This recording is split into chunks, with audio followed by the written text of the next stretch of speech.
It's Wednesday night. You know what that means. It's time for the Wrestling Inc. podcast to talk all things AEW Dynamite and whatever top headlines are going on in the wrestling world. Hello and good evening to everybody up live with us on the East Coast at 10:11 p.m. time Wednesday night, or wherever you are, whatever time zone you are live. We appreciate you being awake for it, or if you're checking us out audio only after the fact, that's cool as well. I am Justin LaBar, coming to you from Pittsburgh, Pennsylvania, being joined by my amigo north of the border, 20 plus years as a WWE referee. He is the one, the only Jimmy Korderas. Jimmy, I believe we are flying Double J tonight. Issa having some extreme heat down in Puerto Rico.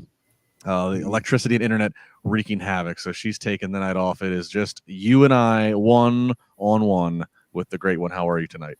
I'm good, and obviously we're hoping for the best for Issa down there in that tremendous heat that's going on, and hopefully she gets her power restored fairly soon so the air conditioner can work. Yes. I'm hoping she has air conditioning anyway. Yes. But yeah, everything is okay up here. You know, there's a lot of fires in Canada right now, a lot of smoke blowing in through Toronto. We're in Toronto in the path of any of these fires, but we're getting a lot of the smoke and a lot of air quality warnings. So you just got to be careful for those who have issues breathing and that kind of stuff outside. Yeah, not to make this too much of a weather podcast. We have very hazy skies here in Pittsburgh the last day or two. Legit thoughts and hope everybody in New York City, seeing the images coming out of New York City today, and it just that burnt orange tint across the sky. They postponed the Yankees game tonight. I mean, just so if you're in New York City, which obviously I know is a city where a lot of times you got to go out of the house, you got to do what you got to do to get where you got to go, and hope everybody's being safe there. It looked like something out of a sci-fi movie. So hope everybody's doing well there. Love all the live chat that's already going on. Again, if you like to check out this podcast live, or if you want to try this podcast live, one of the added features aside from when we get going here on the air is once the link is created on YouTube specifically, this chat room starts lighting up. So it's kind of like a watch party. So if you want to have some people to talk wrestling with, you can come on, hit the link before any of the shows that we're doing podcasts, WWE or AEW or NXT, and you can chat with your wrestling community friends. Speaking of community, it is a sad day for the wrestling community, as our number one headline we'll talk about here before we get into tonight's recap of Dynamite is the legendary pro wrestler, the Iron Sheik, WWE Hall of Famer. Very polarizing gimmick, specifically in the 80s, given the world political situation. You know, the man who Hulk Hogan beat in 1984, which starts and kicks off Hulkamania. Iron Sheik, certainly a legend in the pro wrestling business, and sadly reported today that he has passed away at age 81. His family saying he did pass away peacefully, so that is good to hear, but certainly a legacy unlike anything else, Jimmy, and I'm really going to give you time to talk because obviously you traveled and were working. You worked with the Sheik in WWE. Again, a guy, like I said, very pivotal, very significant in the 80s to the pro wrestling sports entertainment time period, and then. In the last 20 years, I wouldn't say reinvented himself, but found a way to brand and market himself to be part of pop culture to an extent. Has been on Jerry Springer, has been, in cartoons. Is he kind of made a larger than life? I think there's been roasts of him. He made a larger than life kind of new era of his gimmick and his personality. That have called on people who weren't even born when he was in his, in his peak of his career, in his prime of his career as an in-ring performer. So passed away at 81. Jimmy, your thoughts about the Iron Sheik and any memories? I saw you shared a photo of a meal you guys were all sharing, so I'd love to hear where that was. So give me your Iron Sheik thoughts. Yeah, well, it is truly a sad day because, like you said, thankfully, according to his family, he passed away. I hate to use the word thankfully, but that he passed away peacefully. And that is at least good to hear. But at the same time, it's sad. And you talk about someone who generated an aura about them that people recognized. And you talk about the airport test all the time. When Sheiky walked through the airport, people paid attention. And those that were wrestling fans knew who he was. Oh my God, you know what I mean? And they were literally quite literally afraid to approach him, while others were wondering, oh, who is that weren't quite sure. And on a personal level, that meal you were talking about was in London, Ontario, Canada. It was after a live event that we had in London, Ontario. And I was driving what we called a minibus. It was like a large maxi van, but I was responsible for transporting the heels back to Toronto, because that's where they would fly out of, the main airport. And Sheik would always sit, up, co-pilot kind of sort of thing. And Jimmy, baby, we stopped for gas. We stopped for beer. We stopped for, you know what I mean? That kind of stuff. And now, see, I'm doing the voice too, because he was also one of the most imitated wrestlers by the boys of all time. And I am thankful for the fact that he took a liking to me pretty much, very much like when I really started. And, he was so helpful. And anytime something went wrong, like there was one time where it was an 8-man tag match at TV, and it just turned into a cluster, and it was Sheiky and Volkov, and I forget who the other heels were against, Powers, London, I think the Killer Bees, and it just some classic names from that period there. Oh my goodness. And it just turned into, and when I got back to Gorilla, of course, Vince was there and gave me the come here, and I just got it. You let them bury you out there. You let them do this. You let them do that. And then I was just like, I was crushed. Luckily, I wasn't fired, but I was like, you know what I mean? Yeah. So I'm walking out of Gorilla down the back stairs, and Sheiky was waiting there for me. He says, Jimmy Bubba, you okay? I said, no, the boss it's okay. I talked to the boss for you. It'd be okay. I'll tell him it's my fault. And I'm like, wow, you don't have to do that. And he says, no. We did this to you. So I go talk to the boss. And, he was just helpful. He was friendly. I can't say enough good things about him. And I know some people may have had some run-ins with him, but I never did. And he was always kind, generous, and giving to me. That's for sure. Well, that's awesome to hear. Yeah, I mean, that's very. I only had the experience once of getting to interview him. I did not disappoint. He was very charming in his own way, while yet could then quickly go into Sheiky baby mode and just go into a tirade of things. Right. Which was always, it was kind of the classic: is he working or is he not? Which isn't that the greatest compliment and question you can give a worker? Absolutely, and he did that constantly, and not only, and with people who knew him well too. Yeah. And people were, is he serious? Is he? I don't know. Yeah. Well, wait and find out, because sooner or later he'll be back to, hey Bubba, where are we going for beer? Or something like that. So, and to his family, we give him our sincerest and deepest condolences. And as we say in the Greek culture, may his memory be eternal. Yes. And, and you said earlier, Jimmy, and I don't think you're wrong for wording the way you said, thankfully he passed away peacefully. But I think, look, at age 81 and him being, not a lot of guys from his era make 81, given what their body went through in the ring, out the ring, on the road. So I think, look, 81, and if indeed he did go peacefully, that's a win. I think that's a win on Father Time, against Father Time, I should say. So, so yes, again, condolences to his family, and and let his memory forever be out there for people to smile and share their stories and memories with. Love the chats again flying in as we throw some of them up. Of course, we have a super chat. We'll always get to those and give a little extra love. Ryan Ramirez, $1.99. Thank you, Ryan, saying happy Wednesday, guys. Happy Wednesday to you, Ryan. Yes, Ryan. Thank you. So hello to Justine. Of course, we got a lot of people wanting to quote Sheiky, the classic. Of course. F. Hulk Hogan. My Jimmy, no, but you have to say it right. It's F the Hulk Hogan. F the Hulk Hogan. Yes. I break your back, make you humble. Right. I don't know. Has Hogan? I know there's been different stories. I haven't clicked on all of them that the wrestling world is reacting. Does anybody heard? Has Hogan? Is his Twitter? Has he come out and said anything about Sheik? Is he? I'm not sure. If he has, drop it in the chat. Yes, please do. Yes. But that's one I'd be curious. How does he respond? All right, it is Wednesday night. AEW Dynamite is what we will be talking about. Coming to you from Colorado Springs, Colorado. They are, what are we? They are. It'll be a week from this Saturday, the debut of Collision, which we will talk about in a little bit because we find out the first main event for Collision.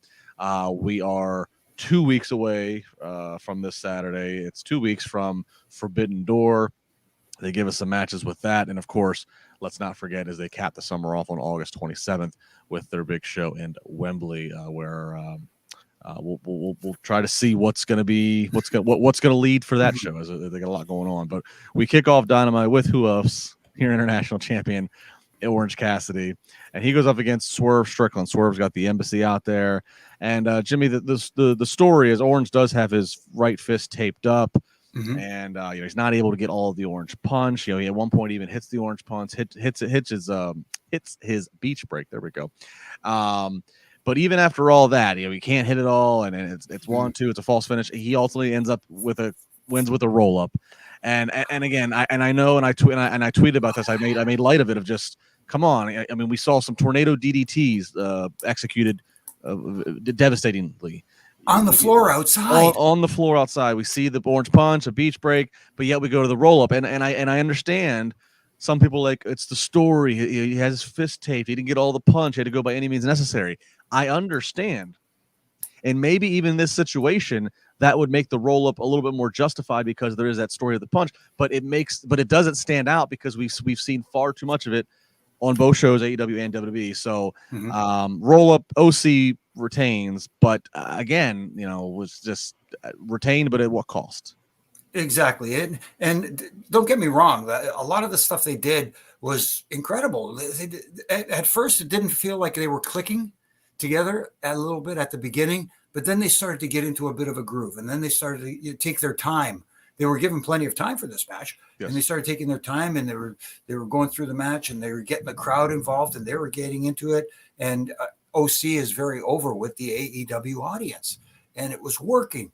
And then for me, at least, anyways, like you said, because we see it so often now, after seeing so many devastating maneuvers that in logic would tell you that should have been the finish. That should have been the finish. Oh my goodness, just barely kicking out.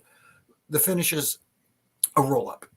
And again, like you said, and like we've said here before, when it happens so often, it doesn't feel like a surprise catching someone out of nowhere.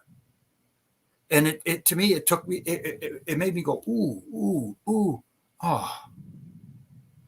And you don't want that at the end of the match. At the end of the match, you want people either to be upset at who won or really overly happy at who won. Now, I was fine with who won. It's just that how they won. Right. Yeah, I want to say this about Swerve Strickland. I think he's obviously very athletic. He's obviously got a certain charisma. His music hits, and it's his song he's rapping. He has a certain charisma. And I know that it felt natural at the time that he kind of got shifted to a heel when he and Keith Lee were dissolving of a tag team, and that did feel like the right move in that moment. It felt like that's just where it was. But now, I mean, we're a few months removed from that, and I almost want to say Keith who, like he's just, maybe he's somebody who I know he's going to be featured next week. I'm pretty sure they advertised him next week, but it just feels like a million years ago is my point. I still look at Swerve Strickland and all the talent charisma he has. I'm like, I feel like he's being underserved being a heel in this. He had his mogul where he had the Parker Boudreaux and then the other guy covered in tats. That was like the big deal that week, that angle, revealed, and just kind of fell flat. And now he's just a guy with Embassy and Prince Nana. I just think he's being underserved. I think that he is just a guy, and maybe Collision and what have you can change this in the long term. I feel like he's somebody who could. He thrives as a babyface with his charisma and his style, and I just feel like he kind of being buried, lost in the shuffle, maybe being put in this group the way he is. That's just, I kept making that note as I'm watching him versus Orange Cassidy. Is like this guy's got a lot to offer, but I feel like it's not being best served in this situation. I can see what you're saying. And one of the reasons why is because, like you said, this guy right now seems to be better served in the babyface role. And if he'd gotten that enormous, gravitated to where the crowd was where he was hugely over as a babyface before turning, that's when the heel turn means something. Not just to turn him because maybe, like you said, being underutilized or underserved in his role. So, hey, we got to do something with him. We'll just turn him heel. And that's how it felt. Right. Imagine this one. Ethan Cruz says, imagine if Taker's streak ended with a roll up. Something tells me Taker wouldn't have allowed that to happen. He would. No. No. You could tell him all you want, but he's the one out there in the ring. I don't think it's going to go down like that. No, ain't happening, brother. Ain't happening, brother. Oh, that's a funny one to try to think about. Mm-hmm. Mm-hmm. They show a video. Bryan Danielson is going to go up against Okada, so it is a dream match. If you are a wrestling fan that follows, follows both, AEW and promotions here in the U.S. as well as New Japan all around the planet. So certainly a dream match. If this is the buffet that you eat at, this is the plate you want to get. I certainly will not deny that. I like the video promo too. Nice little. Again, even if you're not, if you're not overly familiar, with a nice little promo of their showing clips of Okada, talking about how he's the Rainmaker, and then Bryan Danielson, great quote, says, "Oh, they call him the Rainmaker. Well, you're about to step into the effing desert." So just some nice, simple sound bites and fighting words. So I thought it was well done as they have to build a Forbidden Door amongst all the other things, as we pointed out, and that transitions into Bryan Danielson being on commentary. Real quick, Jimmy, I'll actually be on vacation, so I know I won't talk about it with you on the air. But your thoughts to how they just rolled out this announcement of Danielson versus Okada. Again, a dream match to some viewers who follow everything like this. But that's it. That's the thing. It is a dream match for that particular audience, for that hardcore audience. And, others may be familiar with Bryan Danielson in his former incarnation as Daniel Bryan and say, hey, you know what? I know who that is, but there is a certain number of the audience out there who are probably not familiar with Okada. And yes, he's a tremendous talent, and this match will deliver. You can almost guarantee that. Mm-hmm. But at the same time, other than that hardcore audience, who knows that? Yeah. I would love to. That's where I think they're sold out in Toronto, right there with you are. So and if they're sold out in Toronto, everybody in that building is who we're speaking of, who has the appetite for this. So they're gonna get a lot of big pops. They're gonna get a lot of big chants. I do wonder what is the goal of these shows besides the live gate, which again is going to do very well. What kind of pay-per-view numbers? What is an acceptable number? Because as we said, that you're kind of shrinking your overall audience probably of who's going to pay $50 for this. So that I am curious when they go to these Forbidden Door shows, which are unique and are fun. But what is the goal? What do you have a lower expectation? Do you have a higher? Maybe it's a higher expectation because you figure you should have New Japan's promotional power behind this as well. I don't know. Right. That would be one thing I'd be curious to ask Tony Khan is how does he go in viewing the business metrics for this kind of a show? But nonetheless, and Wrestling will have it covered, and you can definitely talk and check it out here on that. Right, and as you said, it is a wrestling business, and that's an interesting thing too because it's 2 nights in Toronto too. Because the night before is Collision in the same building, which right now, as far as ticket sales are going, you said that Forbidden Door is selling very well, if not. Oh, did I say Forbidden Door in Toronto? It's in Chicago, isn't it? Or is it Toronto? No, wait, I think it is Toronto. Now I got myself all backwards. It's the 25th, is it not? I believe you're right. Because the 24th they're in Toronto for the Collision. That's Toronto. Yep. Okay. Yeah. So and you're in that same market, and they're down the street in Hamilton. Very relatively soon to that as well, and it is very close, and it's tough to sell 3 nights in a big building. That's for sure. Yeah, we'll see. Yeah, Forbidden Door. I was incredible. I hope they do well. Don't get me wrong. I want them to do well. It's just I'll be curious. Do you think that they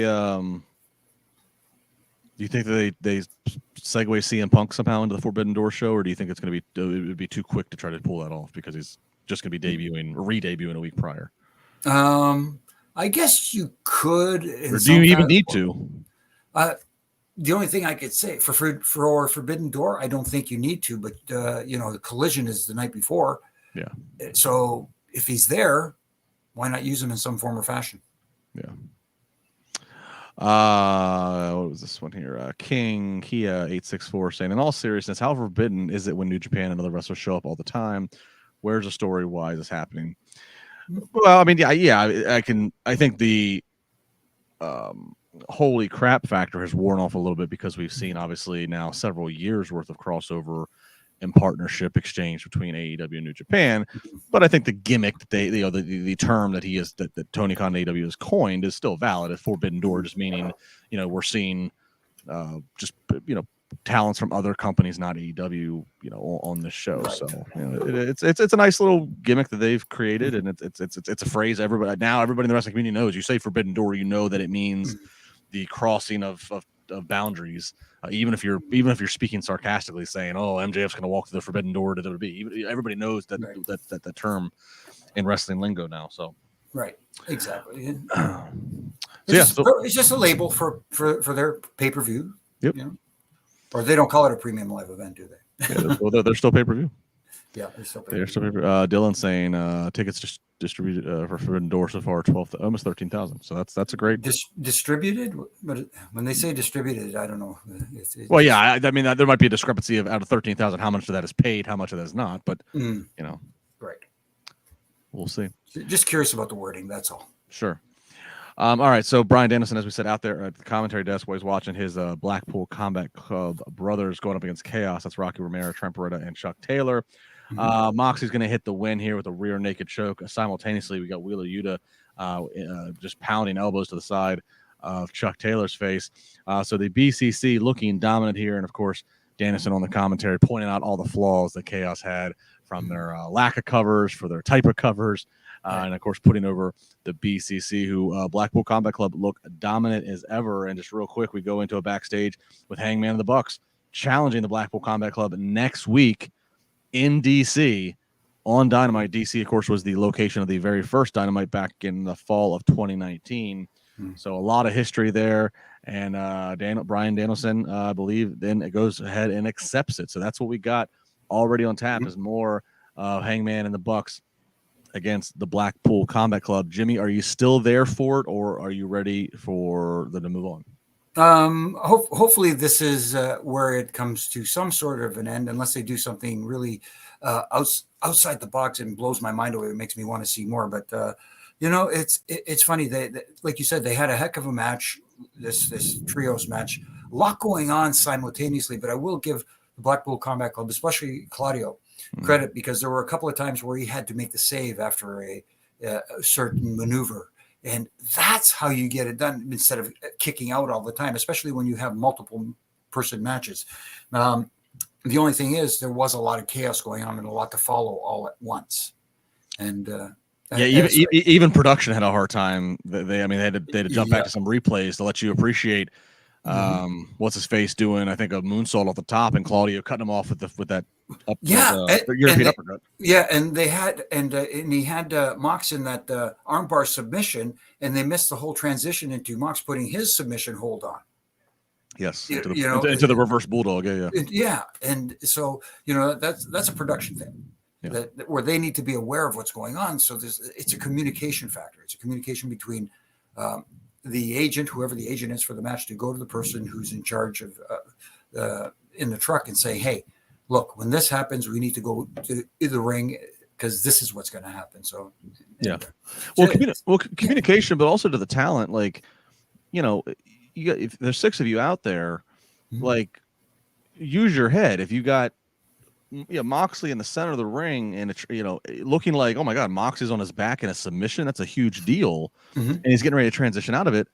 You need to be aware of that. Don't waste a really cool spot where you're risking your body. Don't waste a spot where you're moonsaulting off the top on the outside, and then you're going to get uppercut in midair. Like, wait, play dead, do whatever you have to do to buy some time until you see that has finished in the ring, and then that the truck can afford to flip to you. I mean, I don't know. That's it. It seems like whether it's a lack of agent or producer oversight or what, but it's like, look, most of these guys in this match had all been in WWE at one point or another, so they've been in the system.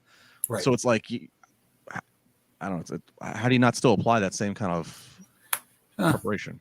Well, sometimes when you get a little more freedom than you've had before, you just tend to just go with the wind, so to speak. I guess I am looking forward to. I am looking forward to seeing what they do here with Hangman and Bucks. They really are building this Dynamite next week up to be pretty big again. Like I said, in DC. Sorry, not to interrupt you. Hung Bucks. Yeah. What do you think of that? Doesn't roll off the tongue well. Hung You bucks. got, you got a lot of hung bucks in your life there, Jimmy? I'd rather not discuss that live on the air here. I don't even know what that means. I don't either.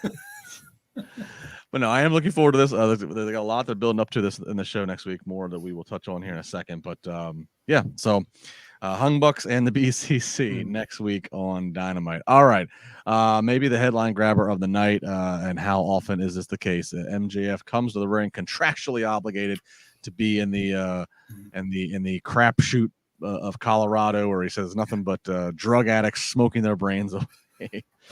Obviously, a lot of cheap heat to the crowd. Just says nobody is on the level of the devil, and that brings out Adam Cole, baby. And we really get into a lot in this promo. Jimmy, a lot of this promo, you have to follow rumors and innuendo. You have to really be following along on some of the deeper behind the scenes in the weed stuff. Otherwise, you might get lost in this promo. Now, I think you and I both followed this promo, so we'll have one reaction. I can't wait to hear yours. But I also wonder if there is any casual fans watching, maybe we're reaching the point where there's just no casuals watching. That's just how we're operating. I also thought to myself, man, this is a very confusing promo if you're not giving some of these references. But be as it may, I will go through some of the bullets that were fired off by each. Adam Cole comes out, does his entrance, where he normally does his Adam Cole, baby. MJF cuts it off. I thought a great little heel move right there, cutting off Adam's, big pop that he gets. And MJF starts to put over Adam Cole, puts over how he watched Adam Cole in Ring of Honor and said, here's a guy that stands out. He's got the look, he's got a sense of coolness, he can get it done in the ring. Then he talks about how when he went to WWE NXT, how the guy in NXT, he was the man there.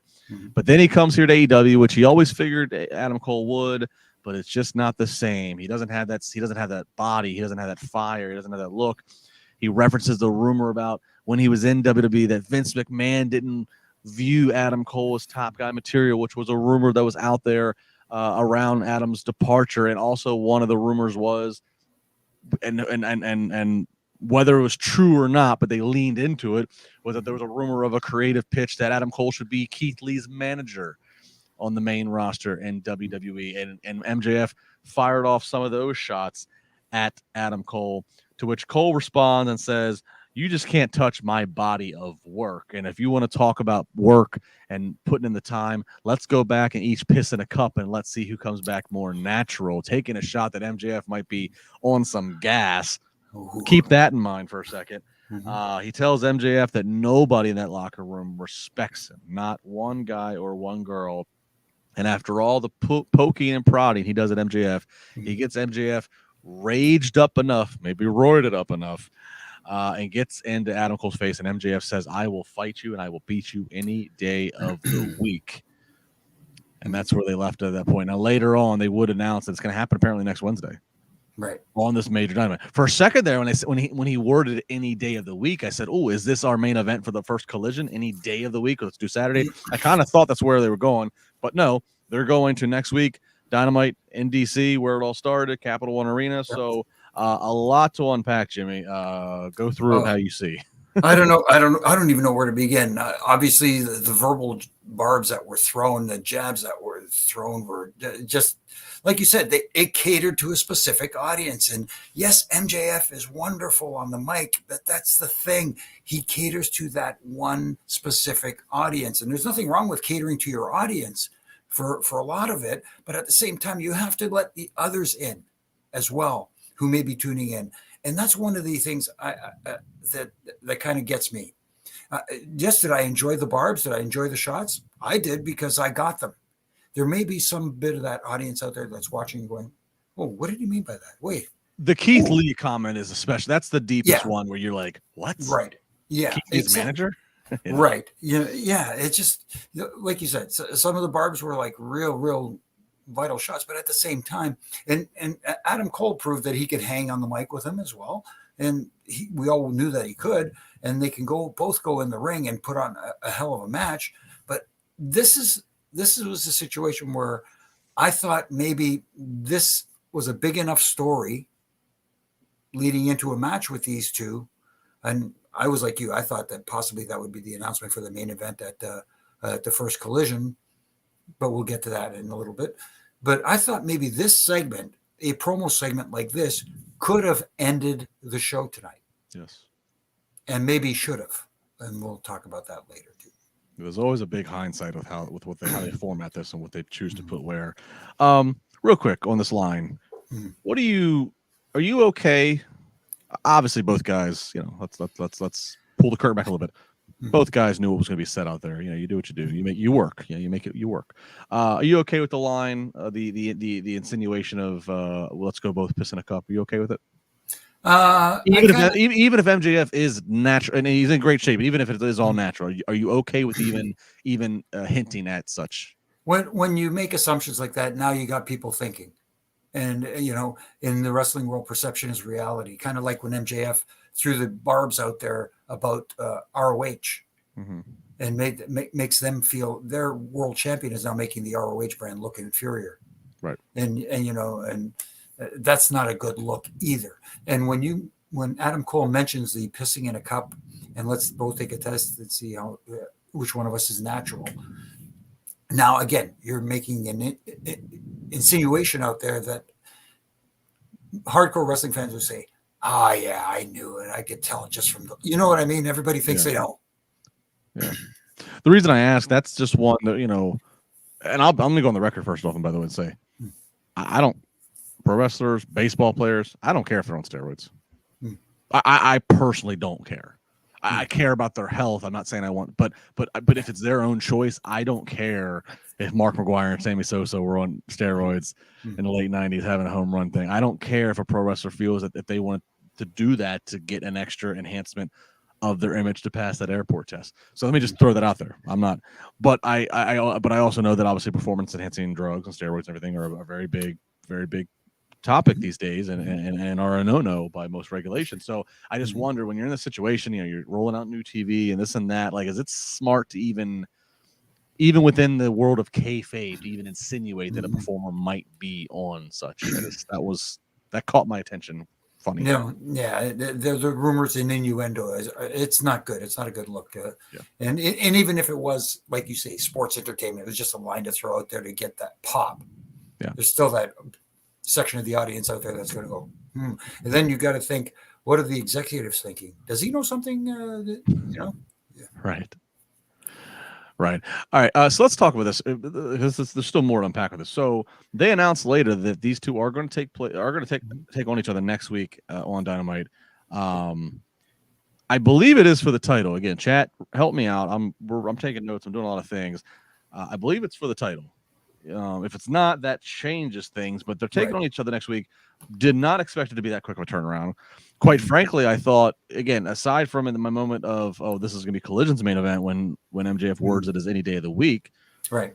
The other part of me thought, as he finished his sentence, that maybe Adam says, "See you in Wembley," and we just go ahead and just set that one there, and we have now 10 weeks to build to that. But no.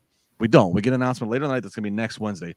Jimmy, what do you do? Because certainly you're not going to burn MJF and Adam Cole for one match on free TV with 7 days of build. Certainly there has to be some shtick that happens next week. Yeah. Yeah, no, something has to happen to continue this rivalry and continue this feud going, because what they did tonight was it was a great seed to plant. But the line, instead of, Adam Cole, when he threw that line out, you're just scared, whatever, you coward, whatever. It would have been a cooler line for MJF as the heel to go, you know what, Adam Cole? You think you could get to me like that? I know what you're trying to do.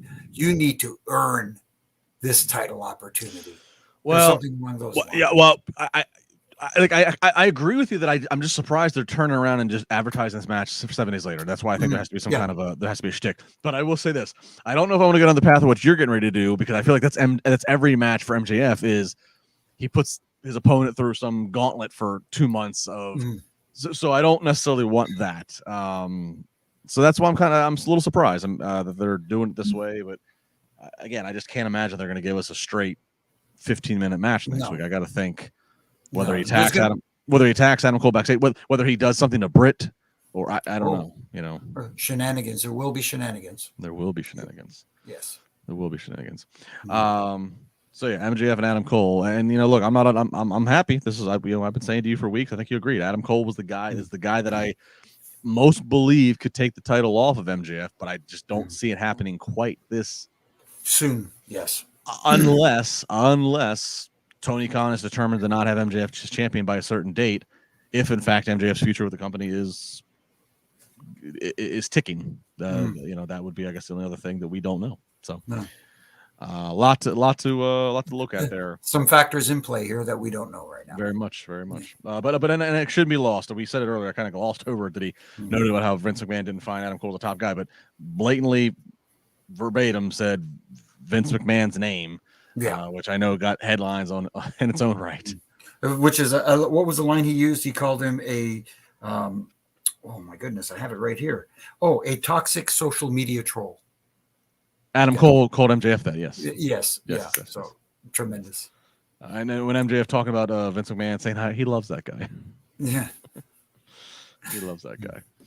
All right. So moving on to the next match, we have a tornado tag match of Jay Listico and Preston Vance up against Jungle Boy and Hook. The heels attack Jungle Boy as he's finishing making his entrance. So this is all over the place. No tags needed. Another jump start? Another jump start. Yes. Preston Vance is going to get busted open. Looks like the hard way from a chain from Hook. We're also going to see Hook T-bone him off the apron into a table. 2 tables were set up, but they only went through one. Looks like they're okay, but it did look scary there for a minute. Jungle Boy ultimately is going to get the win with his snare trap submission here. So thoughts on the match, Jimmy? I know tornado tags in AEW is kind of a funny thing, but thoughts on the match and Jungle Boy and Hook. 2 young up-and-comers, good-looking young guys that they continue to revisit pairing them together. Do you like this? No, I'm okay with it as long as it leads to something. They keep bringing them back together. And like you said, insert joke here, tornado match, tag match in AEW. But anyways, I digress. But I do like the pairing on some in some form and fashion, but it's one of these things where is this going to lead to another one of them turning on the other? And I don't want to see that happen. I like this being some friends that work together and stay together and either as a team or just, have each other's back, so to speak. I'm okay with that. They don't have to be an official tag team going after the tag team championships or chasing a tag team title. I don't know if the FTW title is even being defended at this point. They say it's not officially recognized by AEW. So, he just carries it out there. But I'm okay with this good young team. But it seems to me, even though Hook is somewhat over, Jungle Boy is really getting a great reaction from the audience, their audience for sure. Yeah.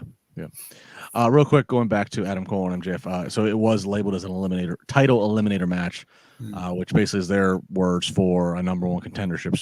So Adam Cole has to beat MJF in that match to get the title match. So that does at least right. So which is baffling to think because they have MJF so protected. He's had, you can count on one hand the title matches he's had, and so presumably they're going to put him in a position to lose so they can keep this going. So that's interesting decision making there. But it just, from a logic standpoint, so you have to beat the champ in order to get a shot at the champ. Yeah. It just that's the issue I have with non-title matches. Anytime someone defeats a champion, they should be champion. That's all there is to it. Yeah. So that makes it all the more interesting and curious of how they're going to execute next week. If it's still a schmoz, if it's still very gimmicky and smoke and mirrors, so that way MJF gets pinned to again keep Adam Cole and him going, but that way it doesn't damage the aura that MJF has created around himself. So no, I hear you. And yeah, Jungle Boy, Jungle Boy and Hook. I don't know. There's something I actually, I know that it felt like they're trying to break Jungle Boy away from tag teams for a bit after his run for a while there with Luchasaurus and Christian Cage. But there's something about him and Hook that I kind of like. Again, I keep going back to this young guys, kind of got a natural crowd response. Again, they just two good-looking guys you could put on a poster, and I don't know. There's something about them I'm intrigued by. So I hear you. All right, Tony Khan in his backstage pre-tape announces he has another announcement, and this one is the main event for the first AEW Collision debuting on June 17th. Last week he revealed what everybody figured, which was that it will be the second coming of CM Punk. And this week he announces the main event, which is going to feature CM Punk. It is going to be the Bullet Club Gold members of Jay White, Juice Robinson, plus Samoa Joe up against FTR and CM Punk. Jimmy and the reaction, obviously there's much to do last week in San Diego when he made the official announcement that Punk is coming back. It was very viral, very talked about. The live crowd in San Diego was very mixed. It was very 50-50 excitement or booze. Polarizing reaction, which, by the way, I think you just lean into. I don't think we need to force CM Punk to be hero babyface. I think we lean into whatever the crowd wants to do, but that's a whole other topic. He announces this main event, and I don't know, but the live crowd didn't have much reaction to it, unless they didn't take the live crowd sound or something. But they quickly jumped back to the announce desk, and I didn't hear much reaction. I don't know, so I don't even know what the crowd thinks about it. But what do you think about advertising CM Punk's match? Previously I thought maybe you do the guessing game of when does he show up during the 2-hour program, but they're just coming right out and saying he's your main event. No, see, it would have been different if they announced him in the main event in a singles match versus whoever it may be. Maybe he has a match with Jericho because they tend to cater to the online crowd and the diehard crowd. And, apparently him and Jericho have had a beef, according to the internet. So maybe that would have been better. But this 6-man tag, again, it just doesn't have that oomph to it. Maybe, like we said earlier, maybe that MJF Adam Cole match would have been better suited as the main event for this first one. Yes, you want CM Punk because you're going to get the crowd there, probably going to get cheered like crazy in his hometown, and that sort of thing. But that's not a guarantee either, because you would think that the AEW hardcore audience would have cheered CM Punk, and the announcement of him coming back got a mixed reaction, as you said. So normally I would say they're in his hometown. They're going to pop huge for him, and they probably will. But there is that chance that they may go, hey, here we go again with this guy.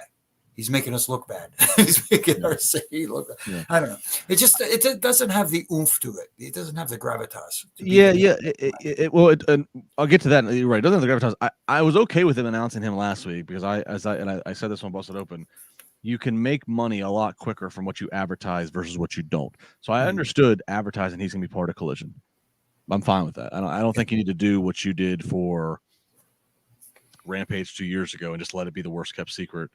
I'm okay with advertising him. But I do kind of agree, like, you have something there where you could really lean into some things and make his first match back really must see. I don't think this is must see. I think it's very interesting to hear his music, see him come out, hear what the reaction is, and it's probably going to be really strong for this night because it's in Chicago. The weeks following that, that's a different story. Right. But I don't feel like this match is a must see.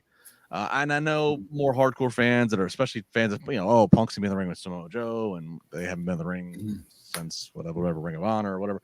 But I don't know if this is the most must see. I feel like this is kind of like, I don't know, so just making Punk happy, just putting him in the ring with his buddies with FTR, and I don't know. And here's the other weird thing about the whole thing.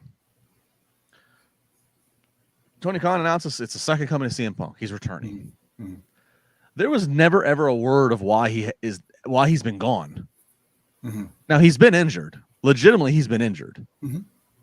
Whether a brawl happens in the locker room after that press conference last September or not, he was going to be off TV for a while anyways, presumably because he was injured, or at least out of the ring. Maybe still on TV, but out of the ring.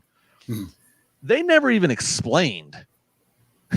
All they did is they got back to Dynamite 5 days later or 4 days later, and they just announced the titles were being vacated. Didn't say, like, that's the other weird thing is like we're making this big hoopla that Punk's returning, but there's no context to what is he returning from. Right. Now, again, I'm not saying if you need to keep the backstage thing and you don't want to make that a TV storyline, fine, but shouldn't you at least tout CM Punk, who was our fighting champion, he has been sidelined for 9 months with this terrible injury, and maybe even show a few shots of him rehabbing or whatever. Like, that just seems kind of bizarre. Again, going back to talk about not even trying to book to somebody new tuning in, going, oh, wow, this person was injured. Oh, that's quite the story. Let me see their return. You're just saying, you're just like, you're not even using all of what you could use to make this a more heroic comeback story. Exactly. And that goes to show you that they just cater to that one specific audience, and that's it. And they just say, oh, you talked about what a great story that would be about him rehabbing and doing all this stuff. But they're worried about thinking, oh, but anybody who knows anything is going to say they know the situation and what happened at the press conference and the post. Okay, and if so, then go ahead and acknowledge it on TV. Yes. Then it just makes you look like a dumbass when the giant elephant in the room that 10,000 people in the arena are all talking about and tweeting about, and you don't even mention it. It just makes you look like you're scared at that point. Hey, you're preaching to the choir, my brother. And I understand legally there might be some things you don't talk, but certainly there's got to be a way around to allude or innuendo. If that truly is the thought that they're subscribing to, is everybody knows about it. Well, if everybody knows about it, then get everybody behind closed doors, get them to shake hands, agree that let's all make some money, and put the Bucks versus Punk out there in the ring. There you go. There you go. Because it's been done in the past where people don't get along backstage, but they put their differences aside out in the ring to do business and make money. And that's what this is about. Iron Sheik would not approve, Bubba. No. He would call them all jabroni. They are jabronis. All right, we get Takeshita out there with Don Callis. No music, just a looping video that runs even during the upcoming squash match of what Callis and Takeshita did to Omega. I thought that was kind of a creative little production touch.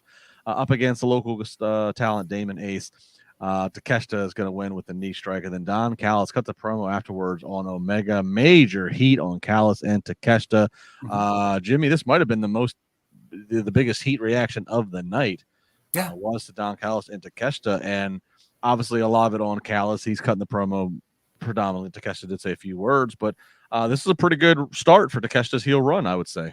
No, I think it's a pretty good run for his, and having Don Callis as his mouthpiece is working absolutely well, because you talk about now who has more heat, Don Callis or Dom Mysterio. You know what I mean? That's it almost felt that nuclear, but getting that kind of heat, it's very rare nowadays, and it's working here. And you mentioned that little production thing where they had that video of them, with Kenny Omega and the chain and all that kind of stuff. Maybe that helps add to it, because Kenny Omega is loved by that audience.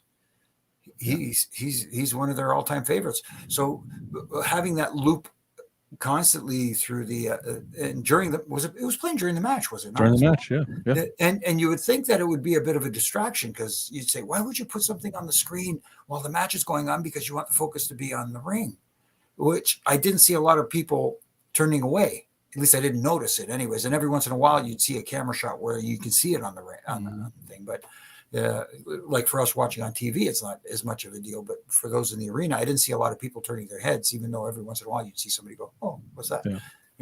But nice little touch. It was. And commentary even pointed it out. I thought it was a nice and we should say Omega is advertised for Forbidden Door.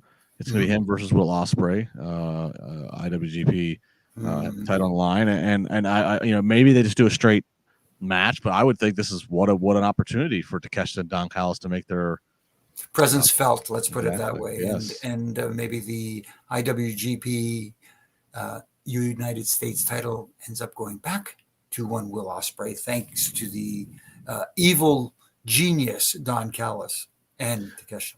Yeah, obviously a lot of heat on Callis. Certainly, you want to see Omega get his hands on Callis. It certainly has the old school feel of we could lead to a Takeshita versus Omega match with Don Callis hanging in a cage above. And Callis has to be subject to 5 minutes with Omega if Omega's victorious. So nice. a lot of old school calling there. Yeah. Backstage, we get Alex Marvez. He's outside of Christian's Christian Cage, the locker room. Christian comes out, and it looks like he's in his locker room. He's got Luchasaurus beating up and destroying Brock Anderson, all in response to Arn Anderson's influence in the ladder match between Wardlow and Christian at Double or Nothing. So beating down Brock Anderson, looks like Christian Cage and Luchasaurus. I guess not. Well, I mean, their focus is more on Arn Anderson, but Arn right now is associated with Wardlow. So what did you make of this backstage segment here? I guess to further that story, it was okay, I guess. But again, little things like Brock is in Christian's locker room. They must have ambushed him and dragged him in there. Yeah, exactly. You have to assume again. There isn't a story being told here. Is the story? Are they moving towards just a story with like? Are we building towards Luchasaurus or Christian versus Brock? Certainly, Arn's not working a match, or are they sticking with Wardlow? Is what I'm wondering. I guess. Are we going to get a tag match where Wardlow is tagging with Arn's son Brock? I don't know, to try to help. That's a mismatch. Oh my goodness! That's the problem here. You talk about planting seeds. This one's planted, but how do you water it? It seems like the ground is too dry right now. I don't know if that made sense, if you know what I mean. I was gonna make a weird joke, like it's a weird, funny plant you got to piss on the water, but it's not that. I don't know. I don't know where we're going here. Yeah, exactly. And and some people say it's good that you don't know where it's going, but it's also got to make sense. Yeah. So we'll see. I guess stay tuned to next week. Yes, we'll see where they are trying to go with this. Yeah. All right, Chris Statlander, your newly crowned TBS champion versus Anna Jay. Jimmy, this is another one you and I have not talked about. Chris Statlander, of course, won that TBS because I was not on last Wednesday. Statlander won the TBS title by dethroning Jade Cargill via a surprise impromptu match at Double or Nothing. So what a point on the resume for Chris Statlander to dethrone the 60-0, 61-0, whatever she was, Jade Cargill. And now she's defending this title up against Anna Jay. She does defend it successfully, hitting a tombstone pile driver. No surprise here. I didn't think Chris Statlander was going to be dropping this title that quick. Let's talk about that. Chris Statlander, this TBS champion. I'm a fan of hers, and I know that she does have she is over to an extent with that audience. Injury certainly has derailed her with her knees over these last couple of years a couple times, which is concerning. But what did you make of the fact that they decided to take this undefeated streak, which they went back and forth with how prominent they booked it or made it? What did you make of dethroning Jade via a unexpected opponent for her? It just didn't feel right at the time because Chris Statlander is a babyface. And babyfaces, and she beat the heel after the heel just had a match. Yep. So it didn't feel right, like the right time. It would have been if she had defeated her straight up in a one-on-one match where Jade had not had a match right before it, I would have been fine with it. And then we go to the first Dynamite afterwards, and she, oh my goodness, my brain is like, here we go with the too many ref bumps again. She defends the title against last week when you weren't here. Yeah, sorry. I don't have notes. No, but again, no reason given to other than, it's an open challenge. Anybody can come out. And you're not building to anything. You're just having a match to have your champ on the card. That's how it feels, and that's how it felt tonight with Anna Jay. We want to have the champion on the card in that women's slot that's right before the main event. Yeah. And who are we going to put there? Oh, well, we haven't had Anna Jay. Let's get her out there and hopefully, try and elevate her a little bit. We didn't have reasons for this match to happen. Yeah, I'm happy Chris Statlander's back, and I don't even mind Chris Statlander being the one that beats Jade Cargill. I guess it's kind of what you're saying. I guess I just would have rathered. Why do that to yourself? Why take away what could be a money match of promotion of is Jade going to be able to defend it successfully? Why does Double or Nothing need this surprise? I would have rather Jade win against Taya Valkyrie, and then proclaim, I have no other opponents here, and say, no, you have a returning Chris Statlander coming, and again, make whether the match is for Wembley or whatever you make it, but spend the weeks showing Chris Statlander coming back, and again, the comeback story. and now you have at least something to tout as a reason to tune in and buy the pay-per-view. I mean, Tony Khan at some point compared the Jade Cargill booking and run. He actually did compare, whether it was being goofy or not, but it got headlines. He compared it to like Goldberg's run. And it's like, could you imagine? I mean, WCW booked a lot of stupid shit, but could you imagine if Goldberg's streak got broken via a surprise match that wasn't advertised? Right, exactly. No. So again, timing is everything, and sometimes they try to rush things a little too much, and they forget about the storytelling aspect, and it almost feels like, hey, we'll do this and we could tell a story afterwards. Yeah, I guess. I guess. Sticking with the women, Toni Storm is your AEW Women's Champion. She's going to take on, again, next week in DC on Dynamite. She's going to take on the winner of a fatal four-way that's taking place on Rampage, which actually I think in real time as we speak on this podcast as recorded, it's probably being taped right now. But Rampage, which will air Friday, is going to be Britt Baker versus Sky Blue versus Nyla Rose versus Mercedes Martinez. The winner of that fatal four-way will take on Toni Storm next week. Now, obviously, Britt could be the favorite just on paper, but also Nyla Rose, she's from the DC metro area, so maybe they do like to lean into local ties, so maybe it's her. I like Sky Blue. Actually, I do. I like Sky a lot for an up-and-comer, but I don't think that would be kind of premature. And Mercedes Martinez, I mean, she's kind of a heel anyway, so her versus Tony seems like that'd be weird. So any early guess for who's going to take on and challenge Toni Storm next week on this big Dynamite that they're promoting? If you're looking for the biggest reaction, obviously overall, not just in the DC area, Britt Baker would be the one. Yeah. But again, like you said, Nyla Rose being from that area, they may give her the, And if because I could see her winning in this airing Friday, them letting her just do some local media next week just for easy time, because it's like, yeah, if you're going to put Britt into that title match next Wednesday, don't wait until that's something again you'd want to promote and build up to. I see no point of waiting for a taped show to air on Friday to then make that match official. No, I hear you. Absolutely. All right, we get our main event.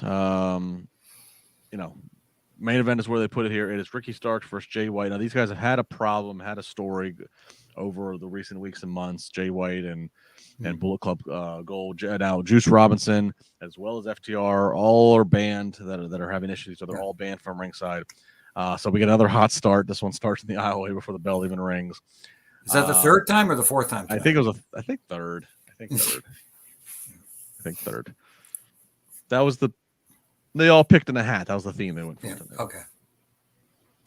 The big drama comes down to Starks goes to hit his finish, and as he's doing so, he accidentally bumps the referee. So he hits his finish, referee's down, looks like Starks should be in the position to win. Here comes Austin and Colton Gunn. Talk about random out of nowhere. They come out, they attack Ricky Starks, and that then leads to Jay White having the opening to hit his Blade Runner and get the win. So Jay White has a win. It looks like, Jimmy, that they are possibly hinting towards the fact that Austin and Colton Gunn could be new members of this Bullet Club Gold. Juice Robinson does come out after the match and celebrate with Jay White as they go off the air. Thoughts on the match and the execution of this finish? Oh boy, the match was good until the rip bump, because and I hate to be this guy again, because I hate critiquing our brothers in stripes, our brothers and sisters in stripes, but right before the ref bump, I felt something was coming, only because of the way Paul Turner was reacting in the ring. It looked like he was trying to position himself in a certain position. And I was wondering, because, so he knows where the hard camera is and where he should be positioned. So I felt something was coming. I didn't know exactly what, but I thought he was positioning himself for something. And we got the ref bump. And I thought, after seeing the ref bump, it was like, yeah, I saw him kind of putting himself there. That being said, again, the randomness of the guns coming out to cause the damage, so to speak. Maybe they are going to be the new members, but again, it's got people thinking, why would they come out?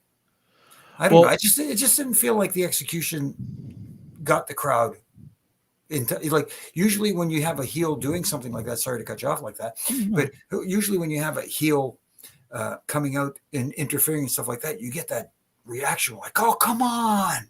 It wasn't there.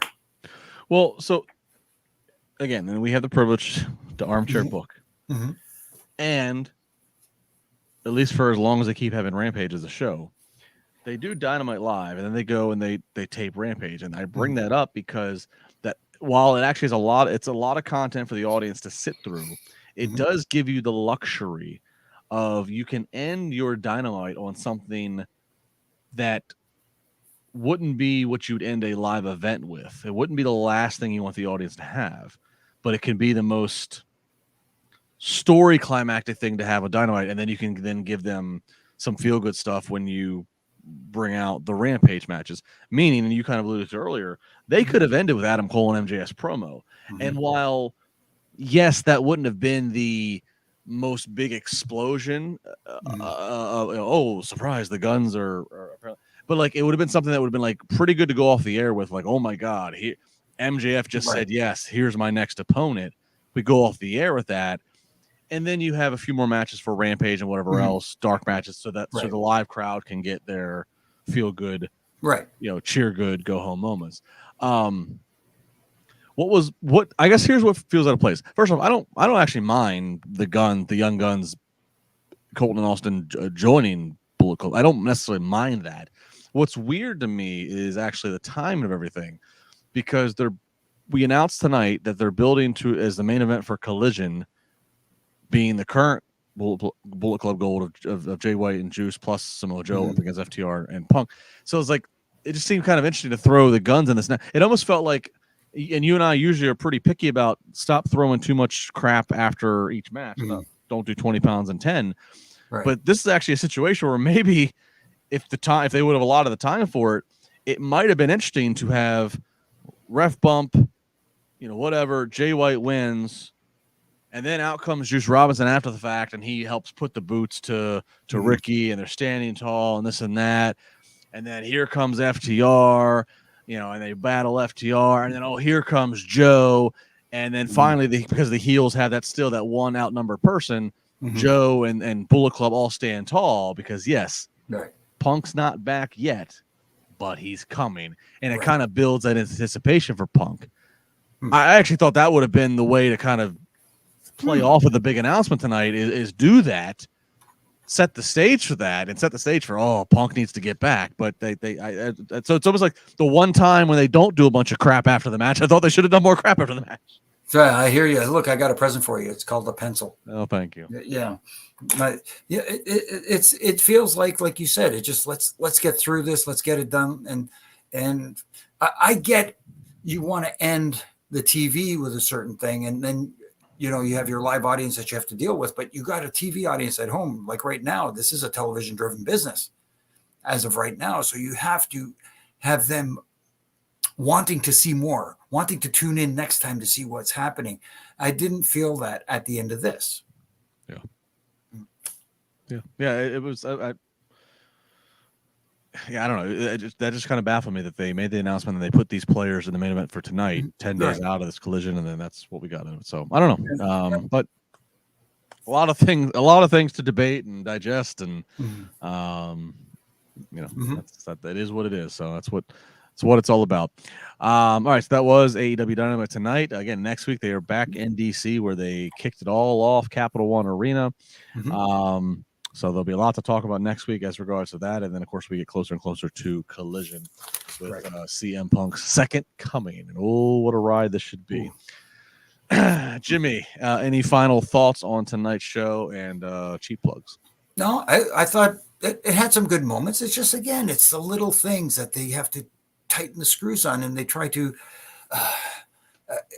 again, do too much and too many similarities in certain things. Like we said earlier, 3 matches started with a jump start, doing that sort of stuff, and when you do finally utilize a ref bump, which they don't do very often, which, I give them credit for, that they don't have to do it very often.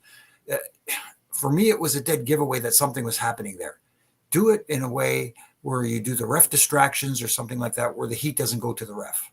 And that's how I feel. But other than that, hey, we'll see where it leads to. I'm looking forward to seeing the first collision, not because of the announced main event, only because this is a new program, and see who gets utilized and how. Yeah, I'll be curious to see once Collision gets a few weeks under its belt. How does that affect Dynamite? Exactly. How does it affect the overall creative? How does it affect? Do we see more synergy? Do we see more coherent, does the train go off the track? I don't know. I'm really curious. Right. Exactly. And as far as where you can find me here on Wednesday nights and Monday nights, talking to you usually. And I know you're going to be taking a little time off soon, but Monday nights, hopefully we'll see Triple J, and then hopefully Issa's okay and gets her power and her air back up there. And you can find me also doing the Ref and Rant. Not the Ref and Rant every day. Rant. Yeah, sorry. Mondays to Fridays on all my social media platforms. And, like I said, little critiques, not to tear down, but to help tighten some screws. And on this week's Roughing It Up podcast with my good brother in stripes, Brian Hebner, and our host, RJ, none other than former WWE ring announcer and now working for AEW, Tony Chimmel. And I forget Chimmel works there. Yeah. He does a lot. He helps out with some stuff. I hate to put him over, but yeah, he knows. He's a knowledgeable guy, and it's a good guy to have around. And we're going to discuss a lot about his career, but we ended up talking more about stories and stuff like that, about our times together, and just having a little fun. I think it's a fun podcast. You check it out. Hey, Chimmel, have you ever seen the Flyers win the cup? It should be a very exciting month as we go here in pro wrestling. Yeah, I think I'm around to the 24th. I think I'm leaving the 24th. So I got 2.5 more weeks with you. So okay, cool. I'm going to miss. I'm going to miss Forbidden Door. I'm going to miss Money in the Bank. So I won't be around for those with you. But, well, the missus and I are looking to take some time off too to go away somewhere, because it's been a little while. So hopefully it's not at the same time, but we'll see. I should be around for SummerSlam. I'm making sure I'm around for SummerSlam. Cool. SummerSlam. Can't miss SummerSlam. Yeah. All right. Very good. At Justin LaBar on the socials. Of course, here most Mondays, most Wednesdays, Friday morning, Spar with LaBar on Sirius XM Radio, Busted Open. I was actually sad. I got a call this morning. You never know what you're going to get when it's 8:45 in the morning, and I get a call from the Sirius XM producers asking, do you want to come on and help co-host today, because we don't have Dave and we don't have Thunder? And unfortunately, I could not. I would have loved to have done that with Tommy, but from what I hear, it's still a very good show. So check that out on the podcast. And tomorrow, meaning Thursday the 8th, they'll be doing an entire show in tribute and memory to the Iron Sheik. So check that out. And then Friday, I'll be with Dave and Thunder with our normal Spar with LaBar shenanigans. That's going to do it. Thanks to everybody on this podcast, checking in on the chat, watching, listening live, listening on the archive on demand. Leave a comment, leave a rating, tell a friend. We really do appreciate it. All the good feels, put it out in the universe. It'll come back at you. That's going to do it. He's Jimmy Korderas. I'm Justin LaBar. Good night. See you next time.